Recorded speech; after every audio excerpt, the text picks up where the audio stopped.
رب اشرح لي صدري ويسر لي امري واحلل عقدة من لساني يفقهوا قولي. اللهم ربنا الهمنا رشدنا واعذنا من شرور انفسنا.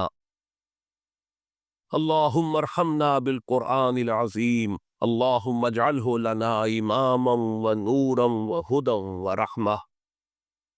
اللهم ذكرنا منه ما نسينا وعلمنا منه ما جهلنا وارزقنا تلاوته آناء الليل وآناء النهار واجعله لنا حجة یا رب العالمین آمین۔ صبح کا وقت ہے، آنکھ بھی کھلی ہے، تو اذان کی آواز بھی کان میں آئی ہے۔ آپ کا نفس کہتا ہے ابھی سو جی۔ آپ نے اپنی چادر یا کمبل کو درست کیا اور کروٹ لیا، یہ کیا ہے؟ آپ نے کس کا حکم پیچھے پھینکا اور کس کا حکم مانا؟ اللہ کے حکم کو پیچھے پھینک دیا، نفس کے حکم کو آگے رکھ۔ یہ شرک، اس شرک کو جاننے والے بہت کم ہیں۔ مولانا روم نے خوب کہا تھا، نفس ماں ہم کم طرز فرعون نیست لیکن ایرعون نیست۔ میرا نفس بھی فرعون سے کم نہیں ہے۔ فرعون نے کہا تھا نا الیس لی ملک مصر وہذہ الانہار تجری من تحتی، کیا اس ملک کے مصر کی حکومت میری نہیں ہے؟ اور سارا جو یہ آب پاشی کا نظام ہے، انہار کا نظام ہے، وہ میرے کنٹرول میں نہیں ہے؟ جس کا چاہوں موگا کھلا رکھوں، جس کا چاہوں بند کر دوں۔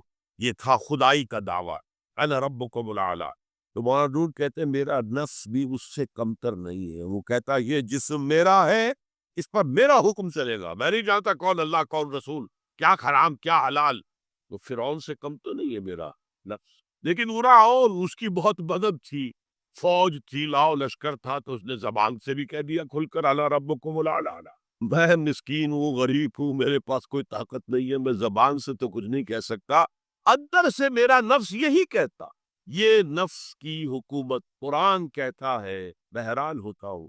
دو جگہ یہ مضمون آیا ہے، ارأیت من اتخذ الہہ ہواہ افانت تکون علیہ وکیلا۔ اے نبی تم نے دیکھا اس شخص کو، اس کے حال پر غور کیا جس نے اپنی خواہش نفس کو اپنا الہ بنا لیا ہے۔ اللہ اکبر، الہ لا الہ الا اللہ، کلمہ توحید کا مرکزی لفظ یہاں آ رہا ہے، من اتخذ الہہ ہواہ، جس نے اپنی خواہش نفس کو اپنا معبود بنا لیا، الہ بنا لیا۔ افانت تکون علیہ وکیلا، کیا آپ ایسے شخص کی کوئی ذمہ داری لے سکتے ہیں؟ سود حرام ہوا کرے جی، حرام حرام، ہمارا دھندا جو ہے وہ آگے بڑھ نہیں سکتا۔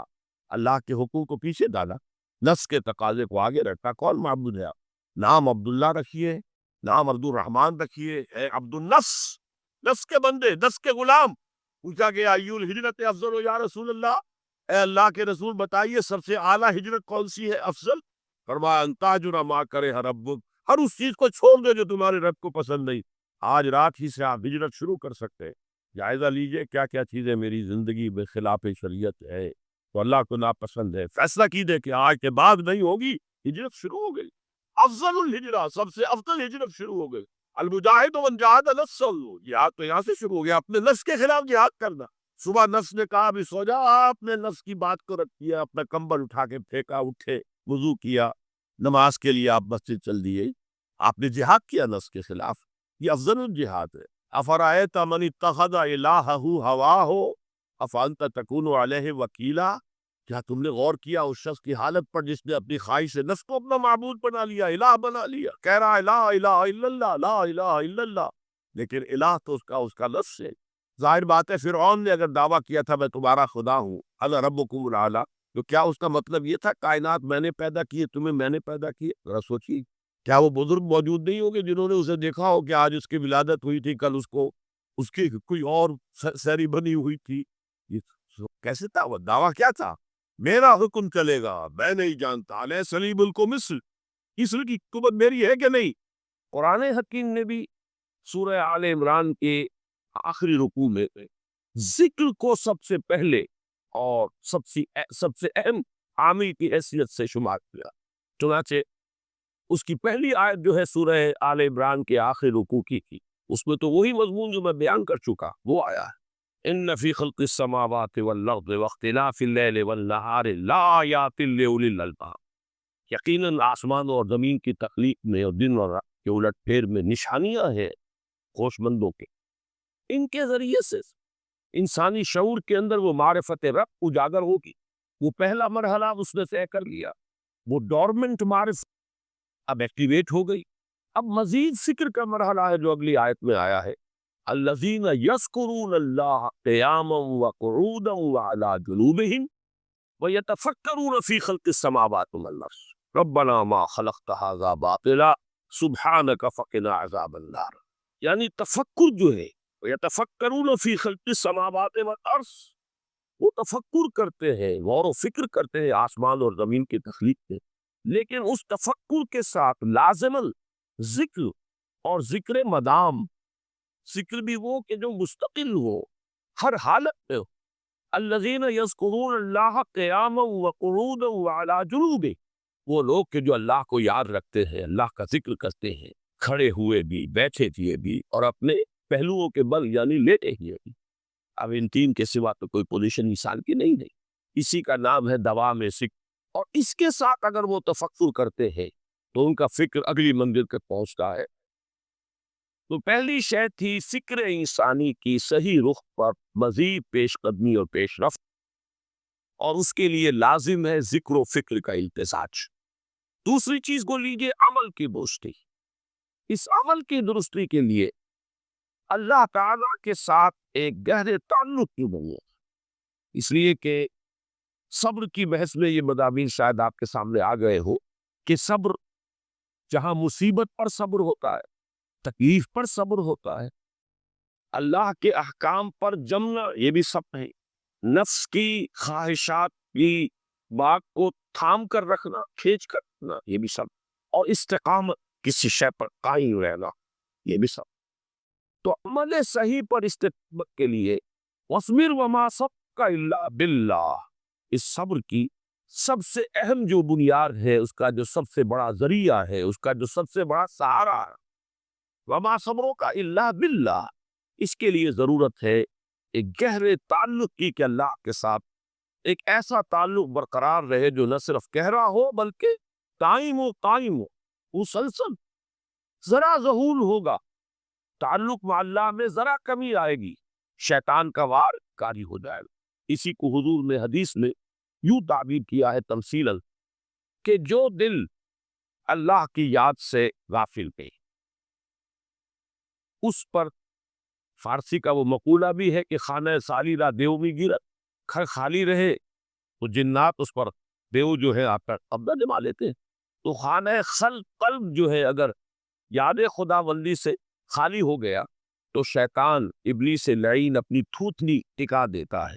یہ لفظ آتا ہے سور کے منہ کے لیے تھوتنی، جس طرح اس کا نکلا ہوا سبو ہوتا ہے آگے، تو یہ لفظ استعمال کیا گیا کہ وہ اپنی تھوتنی انسان کے دل پر جما کر اور پھوکے مارنے شروع کر دیتا ہے. تو شیطان کو موقع ہی تب ملتا ہے جب انسان کے تعلق مع اللہ کے اندر کمی، وہ خانہ بالکل خالی ہو گیا ہو یا اتنا ضعیف ہو گیا ہو کہ کل عدم ہو جائے، گویا کہ نہیں. تیسری چیز کی طرف آئیے، روحانی ترقی.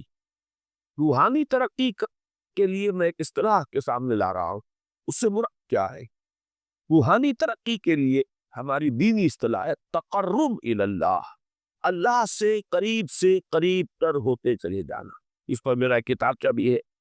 تقرب الی اللہ کے دو مدارج، دو درجے، جو در حقیقت ایک حدیث نبوی علیہ الصلوۃ والسلام ہی پر مبنی ہے کہ حضور نے ایک درجہ قرار دیا ہے تقرب بالفرائض، فرائض کے ذریعے سے انسان اللہ کے کا قرب حاصل کرے. ایک ہے تقرب بالنوافل، نوافل کے ذریعے سے اللہ کو. ان میں کیا نسبت و تناسب ہے؟ اہمیت کے اعتبار سے کون بڑھ کر ہے، بلندی کے اعتبار سے کون بڑھ کر ہے، یہ تمام مسائل میں نے اپنی اس تقریر میں بیان کیے تھے جو اس کتاب سے بھی شائع ہوئی. اس وقت میں اس کی تفسیر میں نہیں جا رہا، صرف یہ تذکرہ اس لیے کر رہا ہوں کہ جن کو بھی خواہش ہو جائے وہ اس کا مطالعہ کرے. ہماری اس وقت کی گفتگو سے وہ کتاب کا اس جگہ پر منسلک ہوگا. تو تقرب الی اللہ، یہ تقرب کوئی فزیکل فینومینل نہیں ہے، جسمانی یا مادی مسئلہ نہیں.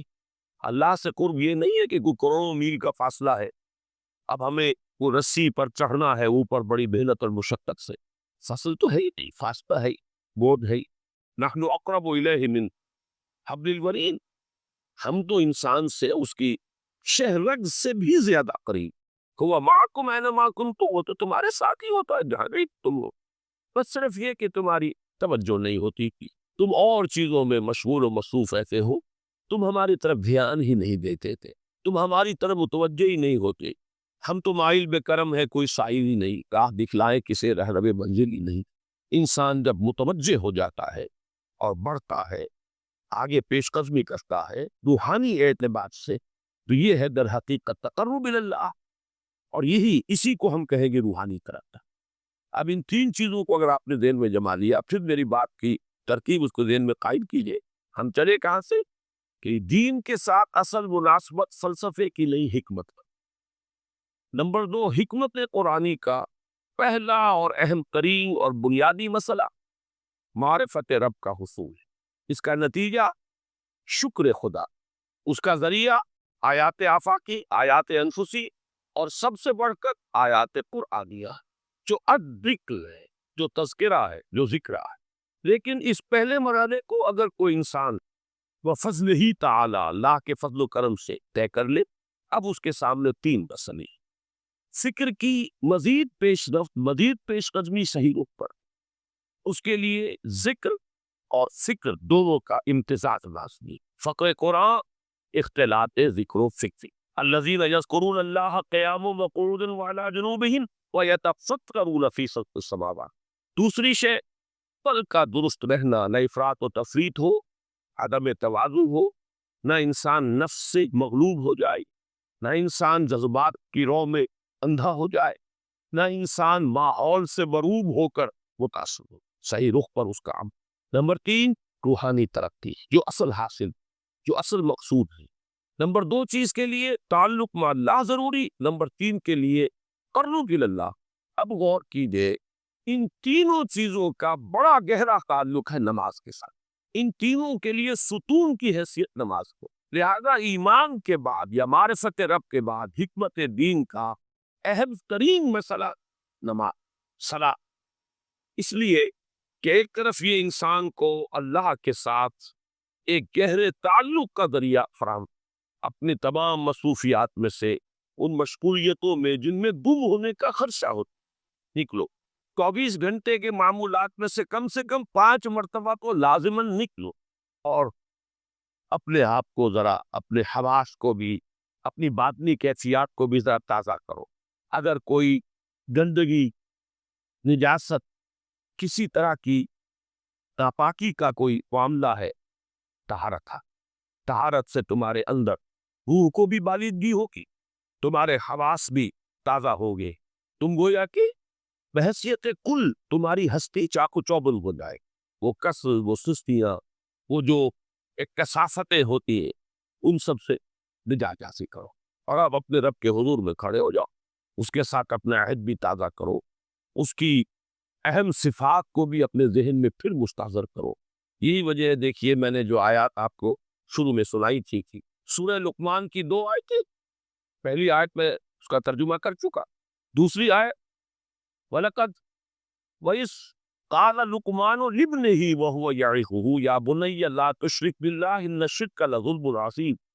اس کے بعد درمیان میں کچھ مضمون آ کر پھر وہ آیت مبارکہ آئی تھی، یا بنی اقم الصلاۃ وامر بالمعروف وانہ عن المنکر واصبر علی ما اصابک۔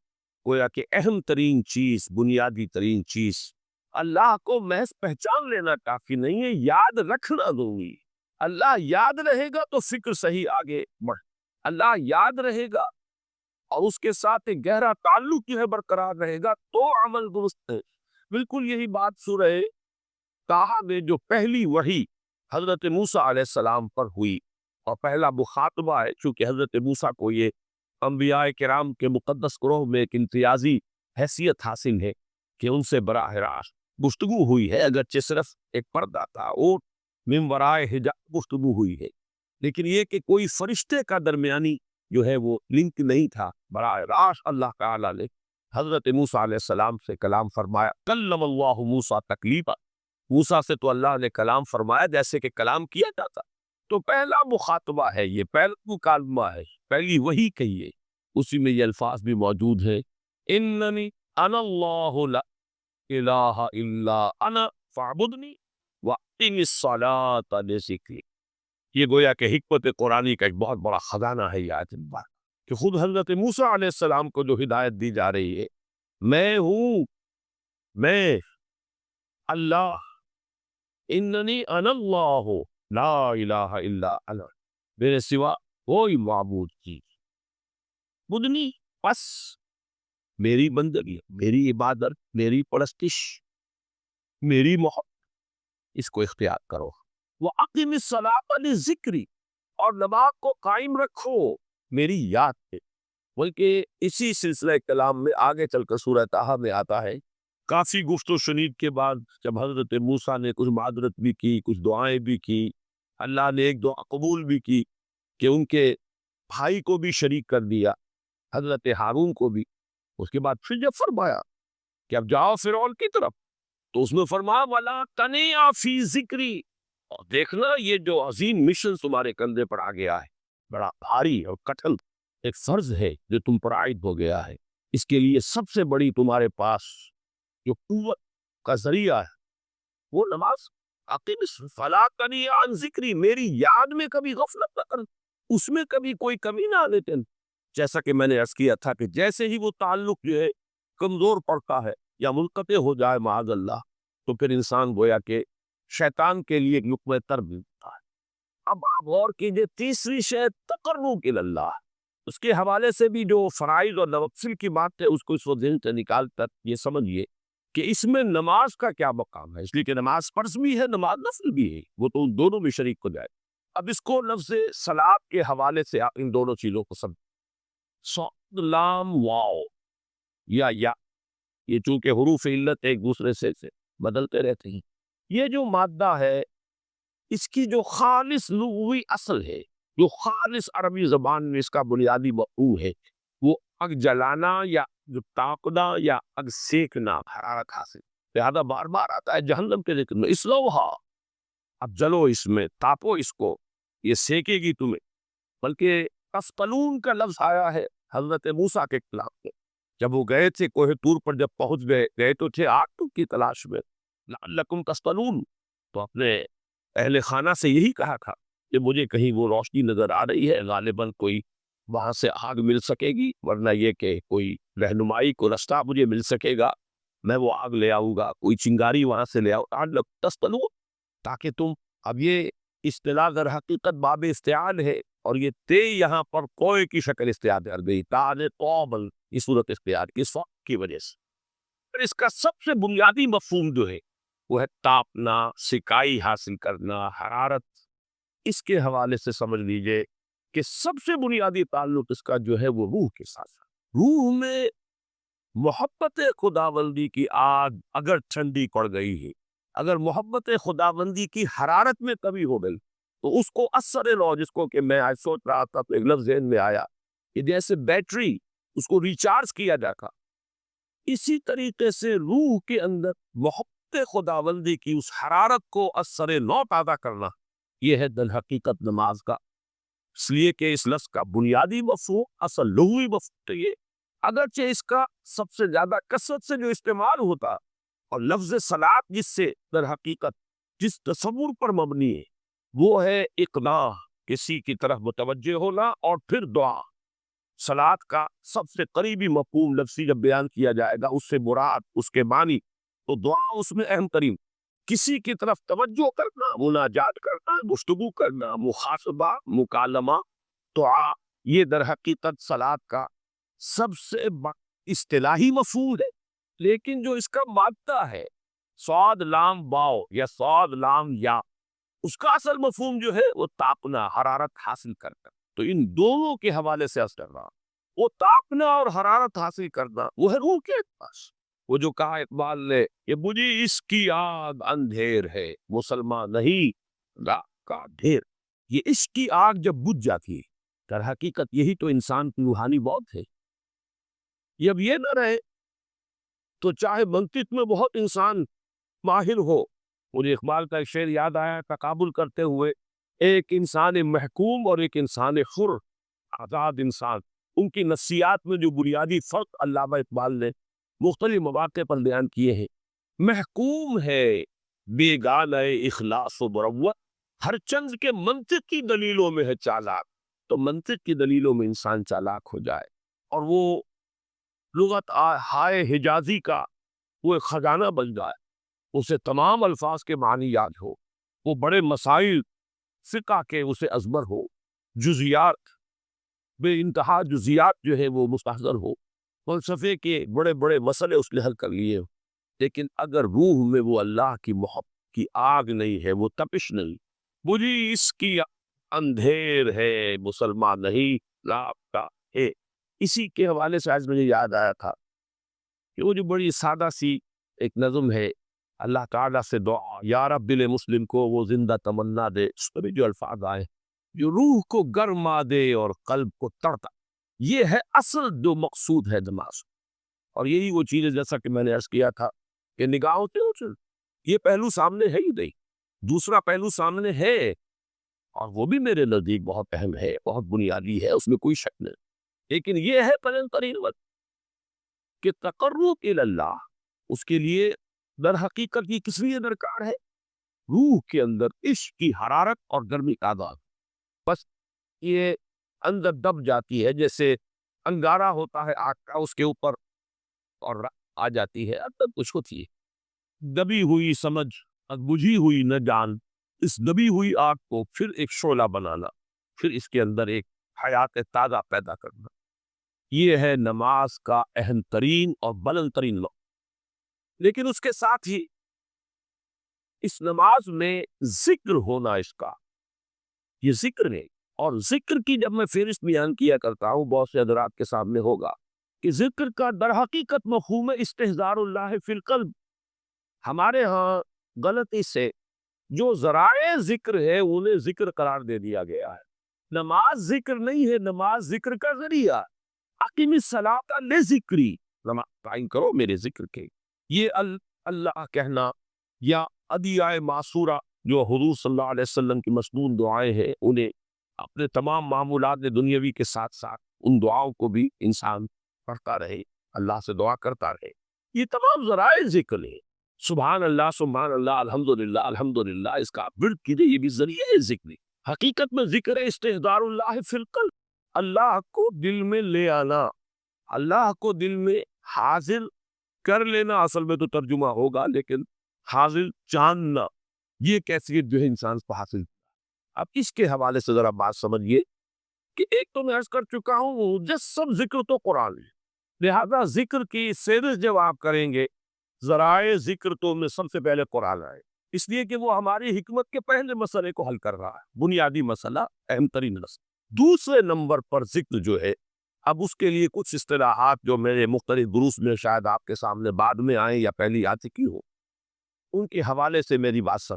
ایک ذکر غیابی ہے، تھرڈ پرسن میں، سیغہ غائب میں اللہ کی یاد کا، اللہ اکبر اللہ اکبر اللہ اکبر۔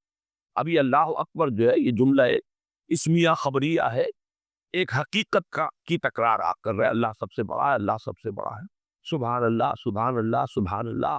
یہ در حقیقت ذکر غیابی ہے کہ آپ اس میں مخاطب نہیں ہے اللہ، ایک ذکر خطابی کہیں یا ذکر حضوری کہیں، جس میں مکالمہ ہو، جس میں گفتگو ہو، تو نماز در حقیقت ذکر حضوری اور ذکر خطابی کی بلند ترین شکل۔ اس لیے میں نے کیا تھا کہ نماز کے لفظ یا صلاۃ کے لفظ یہ اصطلاحی معنی جو اکثر و بیشتر کیے جاتے ہیں وہ ہے دعا، اور دعا میں ہوتا کیا ہے؟ وہ کہتا ہے اے اللہ، اے تیرے رب، اے پروردگار، یہ کہ اس میں اقدام اور کسی کی طرف متوجہ ہونا، یہی وجہ ہے کہ افتتاح صلاۃ، نماز کو شروع کرنے کے لیے ایک تو وہ الفاظ جو قرآن مجید میں آئے ہیں، انی وجہت وجہی للذی فطر السماوات والارض حنیفا وما انا من المشرکین، یہ ہے توجہ کا ارتکاز، بشرطے کہ یہ صرف الفاظ ہی نہ نکل رہے ہو، واقعتاً یہ تعبیر ہو اس وقت کی انسان کی نفسیاتی کیفیت کی، کہ شعوری طور پر وہ فیصلہ کرتا ہے کہ اب میں منقطع ہو رہا ہوں، ہر چہار طرف سے اپنی توجہ کو ہٹا کر، ہر مسئلے سے اپنے آپ کو خالی و ذہن کر کے، یعنی ظاہری اور باطنی دونوں اعتبار سے میں اپنی توجہ کا ارتکاز کر رہا ہوں اس ذات کی طرف جس نے آسمانوں اور زمین کو پیدا کیا، اور بالکل یکسو ہو کر رہا۔ انی وجہت وجہی للذی فطر السماوات والارض حنیف وما انا من المشرکین۔ اور دوسری وہ جو دعا جس سے ہم افتتاح کرتے ہیں اپنی نماز کا، دیکھیں اس میں خطاب کا کس قدر اہتمام، وہاں سبحان اللہ نہیں ہے، سبحانک اللہم، پاک ہے تو اے رب ہمارے، وبحمدک وتبارک اسمک وتعالی جدک۔ آپ غور کر رہے ہیں، یہ ہے ہاتھوں براہ راست مخاطب ہونا۔ تو سب سے پہلی بات تو یہ ہوئی کہ ذکر کی ایک شکل ہے ذکر غیابی، دوسری ذکر حضوری، اور ذکر حضوری یا ذکر خطابی کی بلند ترین منزل، بلند ترین اس کا ذریعہ نماز۔ اس کو ایک پہلو سے اور سمجھ لیجیے، سورہ فاتحہ جب پھر ہم پڑھتے ہیں جسے الصلاۃ کہا گیا ہے، جو لب لباب ہے، خلاصہ، اس میں پھر تدریجاً غیاب سے حضور کی طرف پیش کر دے، الحمدللہ رب العالمین الرحمن الرحیم مالک یوم الدین۔ یہ ذکر غیابی ہے، اس میں ابھی خطاب نہیں آیا، یہ وہی جملہ اسمیہ ہے، کل تعریف اس اللہ کے لیے ہے جو تمام جہانوں کا پروردگار ہے، مالک ہے، جو رحمان ہے، رحیم ہے، جزا و سزا کے دن کا مختار و مالک ہے۔ اب یہ غیاب سے حضور کی طرف، ایاک نعبد و ایاک نستعین اہدنا الصراط، یہ ہے وہ۔ اب پہلے ایک معاہدہ ہے، ایک اقرار ہے، اعتراف ہے، وعدہ ہے، اور پھر دعا ہے، استدعا۔ حضور نے فرمایا، یقول اللہ تعالی، اللہ یہ فرماتا ہے، اسی لیے اس کو حدیث قدسی قسمت الصلاۃ بینی و بین عبدی نصفین، میں نے نماز کو اپنے اور اپنے بندے کے مابین آدھا آدھا تقسیم کر۔ اب یہاں تو جملہ ہے اللہ کا، یہ ہے حدیث قدسی کی۔ اب آگے جو ہے نریشن اس کی جو ہے حضور صلی اللہ علیہ وسلم کی جانب سے ہے، یعنی خبر دے رہے ہیں اللہ کی طرف سے ہی۔ ویسے تو تمام احادیث ہی گویا کہ ہم سمجھتے ہیں انسپائرڈ تو اللہ کی طرف سے ہی، لیکن یہ کہ جہاں صراحت ہو کہ اللہ کہتا ہے وہ حدیث قدسی۔ یقول اللہ تعالی قسمت الصلاۃ بینی و بین عبدی نصفین، یہاں تک تو حدیث قدسی۔ دوسری عام حدیث ہے، اذا قال العبد الحمد للہ رب العالمین یقول اللہ تعالی حمدنی، جب بندہ کہتا ہے الحمد للہ رب العالمین، پروردگار کہتا ہے میرے بندے نے میری حمد۔ جب بندہ کہتا ہے الرحمن الرحیم، پروردگار فرماتا ہے نا علیہ عبدی، میرے بندے نے میری ثنا کی، بڑی تعریف کی۔ جب بندہ کہتا ہے مالک یوم الدین، اللہ فرماتا ہے مجدنی عبدی، میرے بندے نے میری بڑی بزرگی بیان کی ہے، تمجید کی ہے۔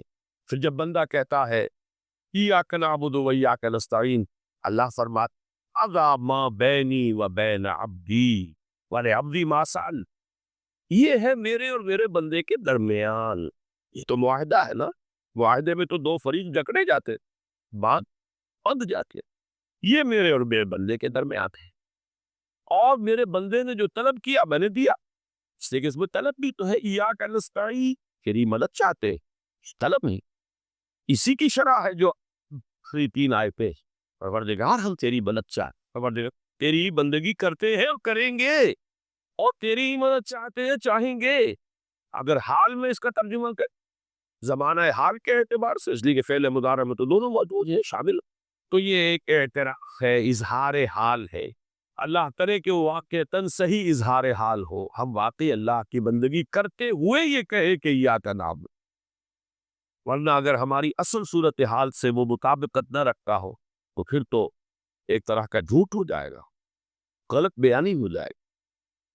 ایاک نعبد، تیری ہی بندگی کرتے ہیں، اور مستقبل میں کیجئے، کریں گے، یہ ہے تیری ہی مدد چاہتے ہیں، تجھی سے مدد طلب کرتے، تجھی سے مدد چاہتے رہیں گے۔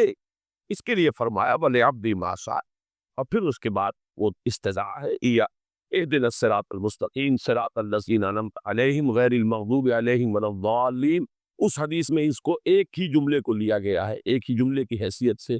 جب بندہ یہ کہتا ہے تو اللہ فرماتا ہے ھذا لعبدی ولعبدی ما سأل، یہ خالص میرے بندے کے لیے ہے۔ اس بندے نے ایک درخواست پیش کی ہے، اب میں نے گرانٹ کی، وہ اپلیکیشن، وہ ریکویسٹ گرانٹڈ نے دے، ولعبدی ما سأل، یہ ہے اس کی تاثیر کا حل، بشرطے کے معاملہ وہ شعور کے ساتھ تھا، بشرطے کے مطابقت ہو ظاہر اور باطن کی، بشرطے کے مطابقت ہو قول اور فعل کی، وہ اس کا اتنا اونچا مقام ہے کہ ایک ایک جملہ ادھر ادا ہوا ادھر اللہ کی طرف سے دست مل رہی۔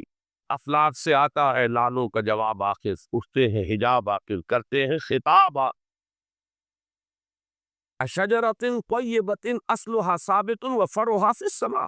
تو فکر انسانی کے لیے وہ اصل ثابت جمی ہوئی جڑ جو ہے وہ تو ہے معرفت رب، لیکن اب یہ فکر ترقی کرے گی، یہ نشو و نما پائے گی، یہ آگے بڑھے گی، اس کی شاخیں یہ آسمانوں سے بات کریں گی، آسمانوں کی بلندیوں کو چھوئیں گی۔ تو سب سے پہلا مسئلہ ہے فکر صحیح کی مزید پیش رفت، پیش قدمی۔ دوسرا مسئلہ انسان کا بہت بنیادی، عمل کی درستی، صحیح عمل۔ انسان اپنے نفس امارہ سے مغلوب ہو کر یا جذبات کی رو میں بہہ کر یا ماحول کے اثرات سے مرعوب ہو کر وہ کسی غلط رخ پر نہ پڑ جائے، تو اس کے عمل کو درست رکھنے کے لیے کوئی اسے سہارا درکار ہے۔ اور تیسری ضرورت اس کی، یہ میرے نزدیک اس دور میں سب سے زیادہ نگاہوں سے اوجھل ہو چکی ہے، یہاں تک کہ ہمارے بہت سے دینی حلقے بھی خاص طور پر جو ریلیجس ایکٹیوسٹ شمار ہوتے ہیں، جو دین کی احیائی جد و جہد میں مصروف نظر آتے ہیں، تجدید دین، احیاء دین، غلبہ دین، اقامت دین، ان کی بھی ایک بہت بڑی محرومی ہے کہ وہ ایک تیسرے گوشے کو تقریباً نظر انداز کر رہے ہیں، اور وہ ہے روحانی ترقی۔ اس لیے کہ انسان کی اصل عظمت کی بنیاد تو وہ روح ہے جو اس میں پھونکی گئی، وَنَفَخْتُ فِيهِ مِن رُوحِي، جس کا تعلق ذات باری تعالیٰ کے ساتھ ہے۔ کم سے کم یہ تو ہر شخص مانے گا، کوئی بڑے سے بڑا ریشنلسٹ اور روحانیت کا منکر شخص وہ بھی یہ تو ماننے پر مجبور ہے کہ اللہ تعالیٰ نے اس کی جو نسبت اپنی طرف فرمائی ہے روحی، اس میں در حقیقت انسانی روح کی عظمت اور اس کی شرافت، اس کی بلندی اور اس کی بزرگی کی طرف اشارہ ہے۔ بہرحال اس کی ترقی، فکر صحیح کی ترقی، نمبر دو عمل کی درستی، اس میں افراط و تفریط نہ ہو، اس میں انسان نفس امارہ سے مغلوب ہو کر یا جذبات کی رو میں بہہ کر یا ماحول کے اثرات سے متاثر ہو کر کوئی غلط اور غیر متوازن راستہ اختیار نہ کر لے۔ اور نمبر تین روحانی طرف۔ اب ان میں سے پہلی چیز کو لیجئے، فکر صحیح کے مزید ارتقاء اور اس کی مزید پیش قدمی کے لیے قرآن حکیم نے بھی سورہ آل عمران کے آخری رکوع میں ذکر کو سب سے پہلے اور سب سے اہم عامل کی حیثیت سے شمار کیا۔ چنانچہ اس کی پہلی آیت جو ہے سورہ آل عمران کے آخری رکوع کی، اس میں تو وہی مضمون جو میں بیان کر چکا وہ آیا ہے، ان فی خلق السماوات والارض واختلاف اللیل والنہار لآیات لأولی الالباب۔ یقیناً آسمان اور زمین کی تخلیق میں اور دن اور رات کے الٹ پھیر میں نشانیاں ہیں ہوش مندوں کے۔ ان کے ذریعے سے انسانی شعور کے اندر وہ معرفت رب اجاگر ہوگی۔ وہ پہلا مرحلہ اس نے طے کر لیا، وہ ڈورمنٹ معرفت اب ایکٹیویٹ ہو گئی۔ اب مزید فکر کا مرحلہ ہے جو اگلی آیت میں آیا ہے، الذین یذکرون اللہ قیاما وقعودا وعلی جنوبہم ویتفکرون فی خلق السماوات والارض ربنا ما خلقت ھذا باطلا سبحانک فقنا عذاب النار۔ یعنی تفکر جو ہے، ویتفکرون فی خلق السماوات والارض، وہ تفکر کرتے ہیں، غور و فکر کرتے ہیں آسمان اور زمین کی تخلیق میں، لیکن اس تفکر کے ساتھ لازماً ذکر، اور ذکر مدام، ذکر بھی وہ کہ جو مستقل ہو، ہر حالت میں ہو۔ الذین یذکرون اللہ قیاما وقعودا وعلی جنوبہ، وہ لوگ کہ جو اللہ کو یاد رکھتے ہیں، اللہ کا ذکر کرتے ہیں، کھڑے ہوئے بھی، بیٹھے ہوئے بھی، اور اپنے پہلوؤں کے بل یعنی لیٹے ہوئے بھی۔ اب ان تین کے سوا تو کوئی پوزیشن انسان کی نہیں ہے، اسی کا نام ہے دوام ذکر۔ اور اس کے ساتھ اگر وہ تفکر کرتے ہیں تو ان کا فکر اگلی منزل تک پہنچتا ہے۔ میں اس پر زیادہ بحث اس وقت نہیں کروں گا، اس وقت میں نے چونکہ وہ تین باتیں بیان کی تھی، میں درجہ بدرجہ چاہتا ہوں کہ آگے بڑھوں اور ایک حد سے زیادہ کسی بھی مسئلے میں تجاوز نہ۔ یہ جو بات سورہ آل عمران کی آخری رکوع کی اس دوسری آیت میں آئی ہے، اسی کو مولانا روم نے بیان کیا ہے بہت ہی سادہ لیکن بڑے پرمغز شعر میں۔ یہ قدر گفتیم باقی فکر کو، فکر اگر جامد بوت رو فکر کن۔ اس قدر تو ہم نے تمہیں بتا دیا، سمجھا دیا، یہ بات تو آ گئی تمہارے عقل میں، اب جاؤ خود غور کرو، مزید آگے پیش قدمی کرو۔ یہ قدر گفتیم باقی فکر کن، فکر اگر جامد بوت رو فکر کن۔ فکر میں جمود آ جائے، فکر سست پڑ جائے تو جاؤ پھر ذکر کرو۔ تو یہ ذکر اور فکر گویا کہ گاڑی کے دو پہیے ہیں کہ جن سے فکر انسانی صحیح رخ پر آگے بڑھے۔ اگر یہ ذکر ساتھ نہیں رہے گا تو فکر انسانی کج ہو جائے، تاثریا میرا دیوار کج، پھر وہ فکر جو ہے وہ بلندی کو کتنے ہی پہنچ جائے لیکن وہ ٹیڑھی بلندی ہوگی، وہ صراط مستقیم پر پیش قدمی کرنے والا فکر نہیں ہوگا۔ اسی کو علامہ اقبال نے اپنے دو اشعار میں، چونکہ انہوں نے مولانا روم کو اپنا پیر بھی تسلیم کیا ہے، مرشد رومی، تو یہ فکر جو ہے، یہ خیال جو مولانا روم نے پیش کیا، اسی کو علامہ اقبال نے دو اشعار میں سمجھتا ہوں کہ مزید شکوہ کے ساتھ، مزید خوبصورت اور حسین انداز میں پیش کیا ہے۔ جز بقرآن زے غمی روباہی اسک، فقر قرآن اصل شاہنشاہی اسک۔ قرآن کے بغیر اگر کوئی شعر بھی ہو تو وہ بھی اصل میں لومڑی ہے، اس کی کوئی حقیقت نہیں ہے، اس لیے کہ اصل شاہنشاہی جو ہے وہ تو فقر قرآن ہے۔ اب فقر قرآن کیا ہے؟ فقر قرآن اگر آپ لکھا ہوا دیکھیں گے اس کو تو اس کے آگے یہاں اب سوالیہ نشان آ جائے گا۔ فقر قرآن یعنی سوچو فقر قرآن کیا ہے، اور جواب ہے اختلاط ذکر و فکر۔ فقر قرآن امتزاج سے وجود میں آتا ہے کہ اس میں ذکر بھی ہو فکر بھی ہو، اور فکر را کامل نہ دینم جز میں ذکر، میں نے فکر کو کبھی بھی اپنی منزل مقصود تک پہنچتا ہوا نہیں پایا جب تک کہ اس کے ساتھ ذکر نہ ہو۔ تو پہلی شے تھی فکر انسانی کی صحیح رخ پر مزید پیش قدمی اور پیش رفت، اور اس کے لیے لازم ہے ذکر و فکر کا امتزاج۔ دوسری چیز کو لیجئے عمل کی درستی۔ اس عمل کی درستی کے لیے اللہ تعالیٰ کے ساتھ ایک گہرے تعلق کی نمو، اس لیے کہ صبر کی بحث میں یہ مضامین شاید آپ کے سامنے آ گئے ہو کہ صبر جہاں مصیبت پر صبر ہوتا ہے، تکلیف پر صبر ہوتا ہے، اللہ کے احکام پر جمنا یہ بھی صبر ہے، نفس کی خواہشات کی باغ کو تھام کر رکھنا، کھینچ کر رکھنا یہ بھی صبر ہے، اور استقامت کسی شے پر قائم رہنا یہ بھی صبر۔ تو عمل صحیح پر استقامت کے لیے وَاصْبِرْ وَمَا صَبْرُكَ إِلَّا بِاللَّهِ، اس صبر کی سب سے اہم جو بنیاد ہے، اس کا جو سب سے بڑا ذریعہ ہے، اس کا جو سب سے بڑا سہارا ہے، وَمَا صَبْرُكَ إِلَّا بِاللَّهِ، اس کے لیے ضرورت ہے ایک گہرے تعلق کی کہ اللہ کے ساتھ ایک ایسا تعلق برقرار رہے جو نہ صرف گہرا ہو بلکہ دائم و قائم مسلسل۔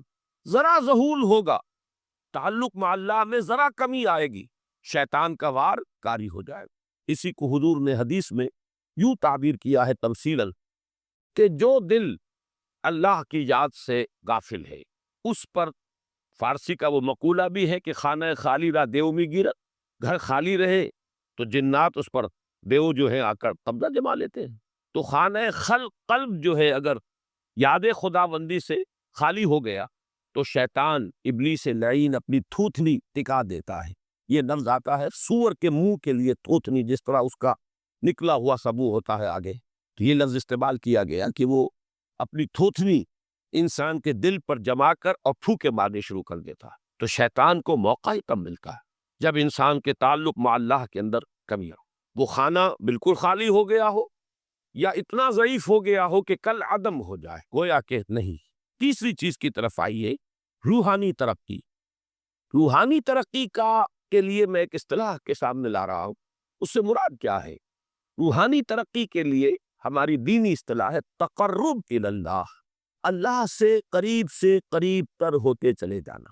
اس پر میرا ایک کتابچہ بھی ہے، تقرب الی اللہ کے دو مدارج، دو درجے، جو در حقیقت ایک حدیث نبوی علیہ الصلاۃ والسلام ہی پر مبنی ہے کہ حضور نے ایک درجہ قرار دیا ہے تقرب بالفرائض، فرائض کے ذریعے سے انسان اللہ کا قرب حاصل کرے۔ ایک ہے تقرب بالنوافل، نوافل کے ذریعے سے اللہ کا قرب حاصل کرے۔ ان میں کیا نسبت و تناسب ہے؟ اہمیت کے اعتبار سے کون بڑھ کر ہے؟ بلندی کے اعتبار سے کون بڑھ کر ہے؟ یہ تمام مسائل میں نے اپنی اس تقریر میں بیان کیے تھے جو اس کتاب کے میں شائع ہوئی ہے۔ اس وقت میں اس کی تفصیل میں نہیں جا رہا، صرف یہ تذکرہ اس لیے کر رہا ہوں کہ جن کو بھی خواہش ہو جائے وہ اس کا مطالعہ کرے۔ ہماری اس وقت کی گفتگو سے وہ کتابچہ اس جگہ پر منسلک ہوگا۔ تو تقرب الی اللہ، یہ تقرب کوئی فزیکل فنومینن نہیں ہے، جسمانی یا مادی مسئلہ نہیں ہے۔ اللہ سے قرب یہ نہیں ہے کہ کوئی کروڑوں میل کا فاصلہ ہے، اب ہمیں کوئی رسی پر چڑھنا ہے اوپر بڑی محنت اور مشقت سے۔ فصل تو ہے ہی نہیں، فاصلہ ہے ہی نہیں، بعد ہے ہی نہیں۔ نحن اقرب الیہ من حبل الورید، ہم تو انسان سے اس کی شہرگ سے بھی زیادہ قریب۔ ہوا معکم اینما کنتم، وہ تو تمہارے ساتھ ہی ہوتا ہے جہاں کہیں بھی تم ہو، بس صرف یہ کہ تمہاری توجہ نہیں ہوتی، تم اور چیزوں میں مشغول و مصروف رہتے ہو، تم ہماری طرف دھیان ہی نہیں دیتے، تم ہماری طرف متوجہ ہی نہیں ہوتے۔ ہم تو مائل بے کرم ہے، کوئی سائل ہی نہیں، راہ دکھلائیں کسے رہنو منزل ہی نہیں۔ انسان جب متوجہ ہو جاتا ہے اور بڑھتا ہے، آگے پیش قدمی کرتا ہے روحانی اعتبار سے، تو یہ ہے در حقیقت تقرب اللہ، اور اسی کو ہم کہیں گے روحانی طرح۔ اب ان تین چیزوں کو اگر آپ نے ذہن میں جما لیا، پھر میری بات کی ترتیب اس کو ذہن میں قائم کیجئے۔ ہم چلے کہاں سے؟ کہ دین کے ساتھ اصل مناسبت فلسفے کی نہیں، حکمت کی۔ نمبر 2، حکمت قرآنی کا پہلا اور اہم ترین اور بنیادی مسئلہ معرفت رب کا حصول ہے۔ اس کا نتیجہ شکر خدا بندی، اس کا ذریعہ آیات آفاقی، آیات انفسی، اور سب سے بڑھ کر آیات قرآنیہ ہے، جو الذکر، جو تذکرہ ہے، جو ذکرہ ہے۔ لیکن اس پہلے مرحلے کو اگر کوئی انسان بفضل ہی تعالی، اللہ کے فضل و کرم سے طے کر لے، اب اس کے سامنے تین مسئلے، فکر کی مزید پیش رفت، مزید پیش قدمی صحیح رخ پر، اس کے لیے ذکر اور فکر دونوں کا امتزاج لازمی۔ فقر قرآن اختلاط ذکر و فکر، الذین یذکرون اللہ قیاما وقعودا وعلی جنوبہم ویتفکرون فی خلق السماوات۔ دوسری شے عمل کا درست رہنا، نہ افراط و تفریط ہو، عدم توازن ہو، نہ انسان نفس سے مغلوب ہو جائے، نہ انسان جذبات کی رو میں اندھا ہو جائے، نہ انسان ماحول سے مروب ہو کر متاثر ہو، صحیح رخ پر اس کا عمل۔ نمبر 3، روحانی ترقی، جو اصل حاصل ہے، جو اصل مقصود ہے۔ نمبر 2 چیز کے لیے تعلق مع اللہ ضروری، نمبر 3 کے لیے تقرب اللہ۔ اب غور کیجئے، ان تینوں چیزوں کا بڑا گہرا تعلق ہے نماز کے ساتھ، ان تینوں کے لیے ستون کی حیثیت نماز کو۔ لہذا ایمان کے بعد یا معرفت رب کے بعد حکمت دین کا اہم ترین مسئلہ نماز، صلاح، اس لیے کہ ایک طرف یہ انسان کو اللہ کے ساتھ ایک گہرے تعلق کا ذریعہ فراہم کر، اپنے تمام مصروفیات میں سے، ان مشغولیتوں میں جن میں گم ہونے کا خدشہ ہوتا، نکلو۔ 24 گھنٹے کے معمولات میں سے کم 5 مرتبہ تو لازماً نکلو، اور اپنے آپ کو ذرا، اپنے حواس کو بھی، اپنی باطنی کیفیات کو بھی ذرا تازہ کرو۔ اگر کوئی گندگی، نجاست، کسی طرح کی ناپاکی کا کوئی معاملہ ہے، طہارت حاصل۔ طہارت سے تمہارے اندر روح کو بھی بالیدگی ہوگی، تمہارے حواس بھی تازہ ہوں گے، تم گویا کہ بحیثیت کل تمہاری ہستی چاق و چوبند ہو جائے، وہ کسل، وہ سستیاں، وہ جو ایک کثافتیں ہوتی ہیں، ان سب سے نجات حاصل کرو، اور اب اپنے رب کے حضور میں کھڑے ہو جاؤ، اس کے ساتھ اپنا عہد بھی تازہ کرو، اس کی اہم صفات کو بھی اپنے ذہن میں پھر مستحضر کرو۔ یہی وجہ ہے، دیکھیے میں نے جو آیات آپ کو شروع میں سنائی تھی، سورہ لقمان کی 2 آیتیں، پہلی آیت میں اس کا ترجمہ کر چکا، دوسری آیت وَلَقَدْ وَإِذْ قَالَ لُقْمَانُ لِابْنِهِ وَهُوَ يَعِظُهُ يَا بُنَيَّ لَا تُشْرِكْ بِاللَّهِ إِنَّ الشِّرْكَ لَظُلْمٌ عَظِيمٌ۔ اس کے بعد درمیان میں کچھ مضمون آ کر پھر وہ آیہ مبارکہ آئی، یا بنی اقم الصلاۃ وامر بالمعروف وانہ عن المنکر واصبر علی ما اصابک۔ گویا کہ اہم ترین چیز، بنیادی ترین چیز، اللہ کو محض پہچان لینا کافی نہیں ہے، یاد رکھنا ضروری ہے۔ اللہ یاد رہے گا تو فکر صحیح آگے بڑھے گا، اللہ یاد رہے گا اور اس کے ساتھ ایک گہرا تعلق جو ہے برقرار رہے گا تو عمل درست رہے گا۔ بالکل یہی بات سورہ طٰہٰ میں جو پہلی وحی حضرت موسیٰ علیہ السلام پر ہوئی، اور پہلا مخاطبہ ہے، چونکہ حضرت موسیٰ کو یہ انبیاء کرام کے مقدس گروہ میں ایک امتیازی حیثیت حاصل ہے کہ ان سے براہ راست گفتگو ہوئی ہے، اگرچہ صرف ایک پردہ تھا، اوٹ من ورائے حجاب گفتگو ہوئی ہے، لیکن یہ کہ کوئی فرشتے کا درمیانی جو ہے وہ لنک نہیں تھا، براہ راست اللہ تعالیٰ نے حضرت موسیٰ علیہ السلام سے کلام فرمایا۔ کلم اللہ موسیٰ تکلیما، موسیٰ سے تو اللہ نے کلام فرمایا جیسے کہ کلام کیا جاتا۔ تو پہلا مخاطبہ ہے، یہ پہلا مکالمہ ہے، پہلی وحی کہیے، اسی میں یہ الفاظ بھی موجود ہے، اننی انا اللہ لا الہ الا انا فاعبدنی وَأَقِمِ الصَّلَاةَ لِذِكْرِی، یہ گویا کہ حکمت قرآنی کا ایک بہت بڑا خزانہ ہے یہ آیت مبارکہ، کہ خود حضرت موسیٰ علیہ السلام کو جو ہدایت دی جا رہی ہے، میں ہوں، میں اللہ، اننی انا اللہ لا الہ الا انا، میرے سوا کوئی معبود نہیں، فاعبدنی، بس میری بندگی، میری عبادت، میری پرستش، میری محبت، اس کو اختیار کرو۔ وَأَقِمِ الصَّلَاةَ لِذِكْرِی، اور نماز کو قائم رکھو میری یاد کے لیے۔ بلکہ اسی سلسلہ کلام میں آگے چل کر سورہ طٰہٰ میں آتا ہے، کافی گفت و شنید کے بعد جب حضرت موسیٰ نے کچھ معذرت بھی کی، کچھ دعائیں بھی کی، اللہ نے ایک دعا قبول بھی کی کہ ان کے بھائی کو بھی شریک کر دیا، حضرت ہارون کو بھی۔ اس کے بعد پھر جب فرمایا کہ اب جاؤ فرعون کی طرف، تو اس میں فرمایا وَلَا تَنِیَا فِی ذِکْرِی، اور دیکھنا یہ جو عظیم مشن تمہارے کندھے پر آ گیا ہے، بڑا بھاری اور کٹھن ایک فرض ہے جو تم پر عائد ہو گیا ہے، اس کے لیے سب سے بڑی تمہارے پاس جو قوت کا ذریعہ ہے وہ نماز ہے۔ اقیمسی فلا تنیا عن ذکری، میری یاد میں کبھی غفلت نہ کرنا، اس میں کبھی کوئی کمی نہ آنے دینا۔ جیسا کہ میں نے عرض کیا تھا کہ جیسے ہی وہ تعلق جو ہے کمزور پڑتا ہے یا منقطع ہو جائے معاذ اللہ، تو پھر انسان گویا کہ شیطان کے لیے ایک لقمہ تر بن جاتا۔ اب آپ غور کیجئے، تیسری شے تقرب الی اللہ، اس کے حوالے سے بھی جو فرائض اور نوافل کی بات ہے اس کو اس وقت ذہن سے نکال کر یہ سمجھیے کہ اس میں نماز کا کیا مقام ہے، اس لیے کہ نماز فرض بھی ہے، نماز نفل بھی ہے، وہ تو ان دونوں میں شریک ہو جائے۔ اب اس کو لفظ صلاۃ کے حوالے سے آپ ان دونوں چیزوں کو سمجھیے۔ صاد لام واو یا یہ چونکہ حروف علت ایک دوسرے سے بدلتے رہتے ہیں، یہ جو مادہ ہے اس کی جو خالص لغوی اصل ہے، جو خالص عربی زبان میں اس کا بنیادی مفہوم ہے، وہ آگ جلانا یا آگ تاپنا یا آگ سینکنا، حرارت حاصل کرنا۔ لہذا بار بار آتا ہے جہنم کے ذکر میں اسلوہا، اب جلو اس میں، تاپو اس کو، یہ سینکے گی تمہیں۔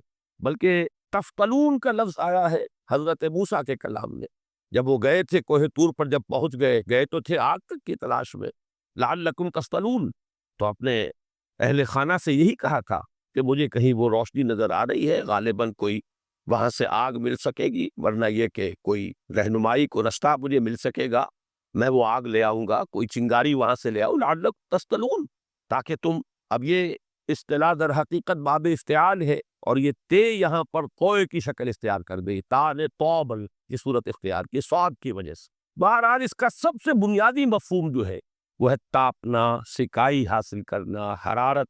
اس کے حوالے سے سمجھ لیجئے کہ سب سے بنیادی تعلق اس کا جو ہے وہ روح کے ساتھ ہے۔ روح میں محبت خداوندی کی آگ اگر ٹھنڈی پڑ گئی ہو، اگر محبت خداوندی کی حرارت میں کمی ہو رہی، تو اس کو اثر نو، جس کو کہ میں آج سوچ رہا تھا تو ایک لفظ ذہن میں آیا کہ جیسے بیٹری اس کو ریچارج کیا جاتا، اسی طریقے سے روح کے اندر محبت خداوندی کی اس حرارت کو اثر نو تازہ کرنا، یہ ہے در حقیقت نماز کا اصل۔ اس لیے کہ اس لفظ کا بنیادی مفہوم، اصل لغوی مفہوم تو یہ، اگرچہ اس کا سب سے زیادہ کثرت سے جو استعمال ہوتا ہے، اور لفظ صلاۃ جس سے در حقیقت جس تصور پر مبنی ہے وہ ہے اقدام، کسی کی طرف متوجہ ہونا، اور پھر دعا۔ صلاۃ کا سب سے قریبی مفہوم لفظی جب بیان کیا جائے گا، اس سے مراد، اس کے معنی، تو دعا اس میں اہم ترین، کسی کی طرف توجہ کرنا، مناجات کرنا، گفتگو کرنا، مخاطبہ، مکالمہ، دعا، یہ در حقیقت صلاۃ کا سب سے بڑا اصطلاحی مفہوم ہے۔ لیکن جو اس کا مادہ ہے صاد لام واو یا صاد لام یا، اس کا اصل مفہوم جو ہے وہ تاپنا، حرارت حاصل کرنا۔ تو ان دونوں کے حوالے سے عرض کر رہا، وہ تاپنا اور حرارت حاصل کرنا وہ ہے روح کے اعتبار سے۔ وہ جو کہا اقبال نے کہ بجھی عشق کی آگ اندھیر ہے، مسلمان نہیں راہ کا ڈھیر۔ یہ عشق کی آگ جب بجھ جاتی ہے، در حقیقت یہی تو انسان کی روحانی موت ہے۔ یہ اب یہ نہ رہے تو چاہے منطق میں بہت انسان ماہر ہو، مجھے اقبال کا ایک شعر یاد آیا ہے تقابل کرتے ہوئے، ایک انسان محکوم اور ایک انسان حر، آزاد انسان، ان کی نفسیات میں جو بنیادی فرق علامہ اقبال نے مختلف مواقع پر بیان کیے ہیں۔ محکوم ہے بیگانہ اخلاص و مروت، ہر چند کے منطق کی دلیلوں میں ہے چالاک۔ تو منطق کی دلیلوں میں انسان چالاک ہو جائے اور وہ لغت ہائے حجازی کا وہ ایک خزانہ بن جائے، اسے تمام الفاظ کے معنی یاد ہو، وہ بڑے مسائل فقہ کے اسے ازبر ہو، جزیات بے انتہا جزیات جو ہے وہ مستحضر ہو، فلسفے کے بڑے بڑے مسئلے اس نے حل کر لیے ہوں، لیکن اگر روح میں وہ اللہ کی محبت کی آگ نہیں ہے، وہ تپش نہیں، بجھی عشق کی آگ اندھیر ہے مسلمان نہیں راہ کا تھے۔ اسی کے حوالے سے آج مجھے یاد آیا تھا کہ وہ جو بڑی سادہ سی ایک نظم ہے، اللہ تعالیٰ سے دعا یا رب دل مسلم کو وہ زندہ تمنا دے، اس میں بھی جو الفاظ آئے ہیں، جو روح کو گرما دے اور قلب کو تڑپ، یہ ہے اصل جو مقصود ہے نماز۔ اور یہی وہ چیز ہے جیسا کہ میں نے عرض کیا تھا کہ نگاہوں سے اوجھل، یہ پہلو سامنے ہے ہی نہیں، دوسرا پہلو سامنے ہے اور وہ بھی میرے نزدیک بہت اہم ہے، بہت بنیادی ہے، اس میں کوئی شک نہیں، لیکن یہ ہے بلند ترین مطلب کہ تقرب الی اللہ، اس کے لیے در حقیقت یہ کس لیے درکار ہے؟ روح کے اندر عشق کی حرارت اور گرمی تازہ۔ بسا اوقات یہ اندر دب جاتی ہے، جیسے انگارہ ہوتا ہے آگ کا، اس کے اوپر خاک اور راکھ آ جاتی ہے، اندر کچھ ہوتی ہے، آگ دبی ہوئی سمجھ، آگ بجھی ہوئی نہ جان، اس دبی ہوئی آگ کو پھر ایک شعلہ بنانا، پھر اس کے اندر ایک حیات تازہ پیدا کرنا، یہ ہے نماز کا اہم ترین اور بلند ترین مقصد۔ لیکن اس کے ساتھ ہی اس نماز میں ذکر ہونا، اس کا یہ ذکر ہے، اور ذکر کی جب میں فہرست بیان کیا کرتا ہوں بہت سے حضرات کے سامنے ہوگا کہ ذکر کا در حقیقت مفہوم ہے استحضار اللہ فی القلب۔ ہمارے ہاں غلطی سے جو ذرائع ذکر ہے انہیں ذکر قرار دے دیا گیا ہے، نماز ذکر نہیں ہے، نماز ذکر کا ذریعہ ہے۔ اقیم الصلاۃ لذکری، نماز قائم کرو میرے ذکر کے لیے، یہ اللہ اللہ کہنا یا ادعیائے معصورہ جو حضور صلی اللہ علیہ وسلم کی مسنون دعائیں ہیں، انہیں اپنے تمام معمولات دنیاوی کے ساتھ ساتھ ان دعاؤں کو بھی انسان پڑھتا رہے، اللہ سے دعا کرتا رہے، یہ تمام ذرائع ذکر ہے۔ سبحان اللہ الحمدللہ الحمدللہ، اس کا آپ ورد کیجئے، یہ بھی ذریعہ ذکر۔ حقیقت میں ذکر ہے استحضار اللہ فی القلب، اللہ کو دل میں لے آنا، اللہ کو دل میں حاضر کر لینا، اصل میں تو ترجمہ ہوگا، لیکن حاضر جاننا، یہ کیفیت جو ہے انسان کو حاصل ہو جائے۔ اب اس کے حوالے سے ذرا بات سمجھیے کہ ایک تو میں عرض کر چکا ہوں مجسم ذکر تو قرآن ہے، لہذا ذکر کی فہرست جب آپ کریں گے، ذرائع ذکر تو ان میں سب سے پہلے قرآن ہے، اس لیے کہ وہ ہماری حکمت کے پہلے مسئلے کو حل کر رہا، بنیادی مسئلہ، اہم ترین مسئلہ۔ دوسرے نمبر پر ذکر جو ہے، اب اس کے لیے کچھ اصطلاحات جو میرے مختلف دروس میں شاید آپ کے سامنے بعد میں آئیں یا پہلی آ چکی ہو، ان کے حوالے سے میری بات سمجھیے۔ ایک ذکر غیابی ہے، تھرڈ پرسن میں، سیغہ غائب میں اللہ کی یاد کرنا، اللہ اکبر اللہ اکبر اللہ اکبر۔ ابھی اللہ اکبر جو ہے یہ جملہ ہے اسمیہ خبریہ ہے، ایک حقیقت کی تکرار آپ کر رہے ہیں، اللہ سب سے بڑا ہے، اللہ سب سے بڑا ہے، سبحان اللہ سبحان اللہ سبحان اللہ۔ یہ در حقیقت ذکر غیابی ہے کہ آپ اس میں مخاطب نہیں ہے اللہ سے، ایک ذکر خطابی کہیں یا ذکر حضوری کہیں جس میں مکالمہ ہوتا، جس میں گفتگو ہوتی۔ تو نماز در حقیقت ذکر حضوری اور ذکر خطابی کی بلند ترین شکل، اس لیے میں نے عرض کیا تھا کہ نماز کے لفظ یا صلاۃ کے لفظ، یہ اصطلاحی معنی جو اکثر و بیشتر کیے جاتے ہیں وہ ہے دعا، اور دعا میں ہوتا کیا ہے؟ مکالمہ ہے، مخاطب اے اللہ، اے میرے رب، اے پروردگار۔ پھر یہ کہ اس میں اقدام اور کسی کی طرف متوجہ ہونا، یہی وجہ ہے کہ افتتاح صلاۃ، نماز کو شروع کرنے کے لیے ایک تو وہ الفاظ جو قرآن مجید میں آئے ہیں، انی وجہت وجہی للذی فطر السماوات والارض حنیفا وما انا من المشرکین، یہ ہے توجہ کا ارتکاز، بشرطے کہ یہ صرف الفاظ ہی نہ نکل رہے ہوں، واقعتاً یہ تعبیر ہو اس وقت کی انسان کی نفسیاتی کیفیت کی، کہ شعوری طور پر وہ فیصلہ کرتا ہے کہ اب میں منقطع ہو رہا ہوں، ہر چہار طرف سے اپنی توجہ کو ہٹا کر، ہر مسئلے سے اپنے آپ کو خالی ذہن کر کے، یعنی ظاہری اور باطنی دونوں اعتبار سے میں اپنی توجہ کا ارتکاز کر رہا ہوں اس ذات کی طرف جس نے آسمان اور زمین کو پیدا کیا، اور بالکل یکسو ہو کر رہا۔ انی وجہت وجہی للذی فطر السماوات والارض حنیفا وما انا من المشرکین۔ اور دوسری وہ جو دعا جس سے ہم افتتاح کرتے ہیں اپنی نماز کا، دیکھیں اس میں خطاب کا کس قدر اہتمام، وہاں سبحان اللہ نہیں ہے، سبحانک اللہم، پاک ہے تو اے رب ہمارے، وبحمدک وتبارک اسمک وتعالی جدک۔ اب آپ غور کر رہے ہیں، یہ ہے تخاطب، براہ راست مخاطب ہونا. یہ گویا کہ لب لباب میں آپ کے سامنے عرض کر رہا ہوں علامہ اقبال کے خطبے کا. دی میننگ آف پریئر ان اسلام. خطبات جو ہیں ان کے مشہور، ان میں غالباً یہ تیسرا یا چوتھا لیکچر ہے کہ اس میں تصور یہ دیا گیا ہے کہ دو ہی انائے ہیں. ایک انائے کبیر اننی انا اللہ لا الہ الا انا، یہ وہ انائے کبیر ہے، انائے مطلق ہے، میں، بہت بڑی میں، جس کو کہ علامہ اقبال نے کہا دی بگ آئی ایم. یہ بگ آئی ایم جو ہے وہ سورہ طٰہٰ کی اس آیت میں، اور میرے علم کی حد تک کوئی اور مقام نہیں ہے جس میں اس قدر جلال ہو. اللہ نے اس طور سے اپنی انانیت کبریٰ اور انانیت مطلقہ کا اظہار اس بلند آہنگ کے ساتھ کیا ہو، اننی انا اللہ لا الہ الا انا. وہ انائے کبیر اور یہ انائے صغیر، یہ انائے محدود، یہ چھوٹی سی ایک انا ہے میں، یہ میں ہوں. آپ جب کہتے ہیں میں، بڑی محدود سی ایک انا، دی فائنائٹ ایگو، انائے محدود اور انفائنائٹ ایگو. اور صلات اصل میں کیا ہے؟ اس چھوٹی انا کا بڑی انا کے سامنے آ کر روبرو ہو کر، وہ جو کبھی ٹیلی ویژن کا ایک پروگرام ہوا کرتا تھا روبرو ہو کر خطاب. ایک ہے وہ سیغہ غائب میں تکرار، سبحان اللہ، وہ بھی بہت اہم ہے، اس کا اپنی جگہ پر فائدہ ہے، لیکن ہر شے کے درجے ہیں. اگر حفظ مراتب لکنی زندگی، اگر آپ ان کے درجوں کا علیحدہ علیحدہ لحاظ نہیں کریں گے تو غلط رخ پہ پڑ جائیں. تو یہ جو دو ذکر خطابی یا ذکر حضوری، نماز اصل میں اس کی بلند ترین، یہی وجہ ہے کہ سبحانک اللہم وبحمدک وتبارک اسمک وتعالی جدک ولا الہ غیرک. اس کا کی جس قدر تکرار یہاں پر ہے، آپ نے غور کیا، اس میں خطاب ہے. یا پھر یہ کہ یہ کا کی اس طرح کی تکرار آپ کو دعائے قنوت میں ملے گی.